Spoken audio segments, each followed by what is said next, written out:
আসসালামু আলাইকুম এভরিওয়ান। আমি আজ আপনাদের সাথে শেয়ার করব আমি কিভাবে রুই মাছ ভুনা করি। প্রথমে আমি রুই মাছের টুকরোগুলো ধুয়ে পরিষ্কার করে লবণ হলুদ মাখিয়ে রেখেছি। আর এখানে মাছ ভুনার জন্য আমি প্রয়োজনীয় মশলাগুলো রেডি করে নিয়েছি। এখন আমি চলে যাব মেন রেসিপিতে। প্রথমে আমি রুই মাছগুলো সুন্দর করে ভেজে নিব। মাছগুলো আমি হালকা লালচে করে ভেজে তুলে নিয়েছি। এখন আমি কড়াইতে পরিমাণ মতো তেল দিয়ে প্রথমে কেটে রাখা পেঁয়াজ কুচি একটু লালচে করে ভেজে নিব।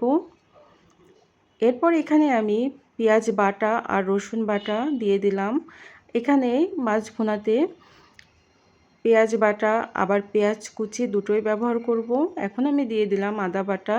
এভাবে আমি কিছুক্ষণ মশলা কষানোর পরে এখন আমি দিয়ে দিলাম শুকনো ঝাল আর জিরা আমি একসাথে বেটে রেখেছিলাম, সেটা দিয়ে দিয়েছি।